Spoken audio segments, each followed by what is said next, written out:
March 10th, 2000. The Nasdaq closes at 5,048, an all-time high. 31 months later, it has lost 78% of its value, and roughly $5 trillion has simply evaporated. Here's the part almost nobody remembers. The crash didn't come out of nowhere. There were 7 warning signs, flashing in plain sight, for more than a year before that day. And right now, 6 of them are flashing again. This is all 7.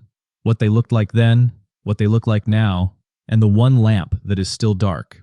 Because that 7th lamp is the entire argument about whether AI is a bubble. Let's light the board. Lamp 1.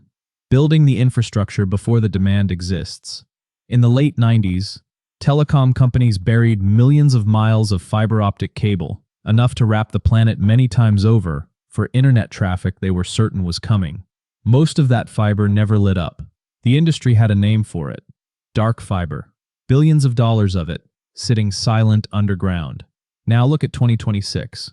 The 7 biggest tech companies plan to spend over $680 billion this year, most of it on AI data centers. Microsoft alone, around $190 billion. Amazon, $200 billion, up 53% in a single year. That is more than the inflation-adjusted cost of the entire interstate highway system, every year, indefinitely, on the bet that the demand shows up. Lamp 1 is flashing. Lamp 2, and this one is the machine at the heart of both eras, vendors financing their own customers. In 1999, if you were a startup that wanted to build a network but had no money, Lucent would lend you the money, on the condition that you spent it on Lucent equipment. Lucent committed $8.1 billion in loans like that. Nortel, $3 billion. Cisco, $2.4. 9 suppliers, $25 billion of it. Think about what that means. Lucent hands you $1 billion. You hand it straight back for routers. Lucent books $1 billion in revenue. The stock goes up, and everyone celebrates the incredible demand. Lucent was buying its own products, with extra steps. Now, 2026. nvidia pledges up to $100 billion into OpenAI, its own biggest customer. nvidia guarantees up to $105 billion for OpenAI's data center campus in Ohio. Microsoft invests in OpenAI. OpenAI spends it on Microsoft's cloud. Bloomberg ran a whole feature this year with a title that says it all. How Microsoft, OpenAI, and nvidia keep paying each other. The money goes in a circle, and every lap around the circle gets counted as demand. Lamp 2 is flashing. Hold on to this one. It comes back at the end. Lamp 3. The whole market riding on a handful of names. At the peak in 2000, technology stocks were roughly a third of the entire S&P 500. Today, just 7 companies, the so-called Magnificent 7, are 31.7% of it. Your index fund thinks it's diversified. Almost a third of it is one bet on one theme. Lamp 3 is flashing. Lamp 4. Companies with no profits commanding record valuations. December 1999. A money-losing software company called VA Linux goes public and rises almost 700% in one day. That's still the all-time record. In fact, of the 30 biggest first-day IPO gains in history, 29 happened in 1999. And then there's the mascot of the whole era, Pets.com. It sold pet food below cost. It lost money on every single order, ran a $1.2 million Super Bowl ad, went public in February 2000, and was liquidated 268 days later. Now, the biggest AI companies lose billions a year while being valued in the hundreds of billions. There's one honest difference.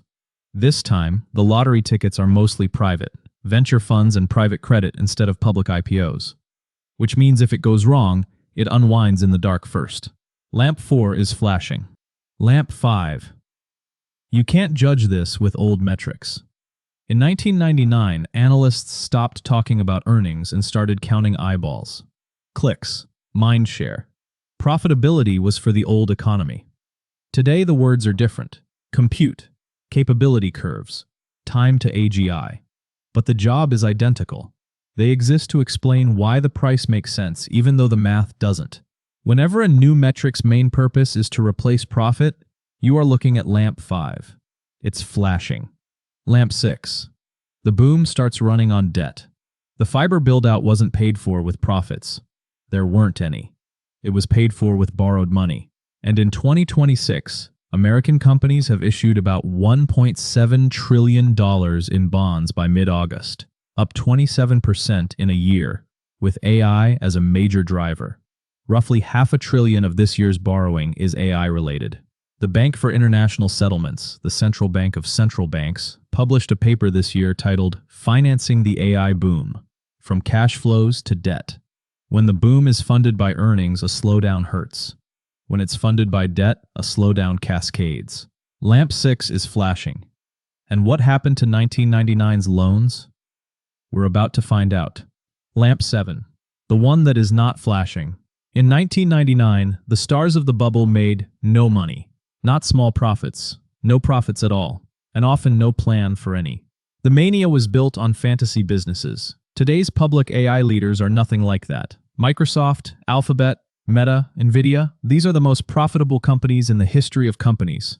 Real products, real customers, real cash. That is a genuine, honest difference from 2000. And anyone who skips it isn't being straight with you. The seventh lamp is dark. That's the case that this time really is different. But before you relax, remember lamp 2. In 2000, Lucent's revenue looked real too. It was booked, audited, celebrated, except a chunk of it came from customers spending Lucent's own loans. At the end of 2000, 2.6% of those loans had gone bad. 12 months later, 60%. Nortel's went from 25% bad to 80%. The revenue was real right up until the money running in the circle stopped. Today, nvidia books revenue from customers it invests in and guarantees debt for. The profits at the core are real. The question nobody can answer yet is how much of the demand behind them is real too. So the seventh lamp is dark. Is that because the wiring is sound, or because nobody has looked behind the wall? 6 lamps burning, 1 dark. That's not a prediction. Bubbles are only ever obvious in the rearview mirror, and the people who called the last one early went broke waiting to be right. But March 10th, 2000 has one more lesson. The day the NASDAQ peaked, nothing happened. No crash, no headline, no bell. It was an ordinary Friday. The warning signs weren't a schedule. They were just the board, lit up, waiting for anyone willing to look at it. Now you've looked at it. This is education, not financial advice. Nobody here knows the future, least of all the people who sound most certain about it. If you want more of how money actually works, the machine is on the channel.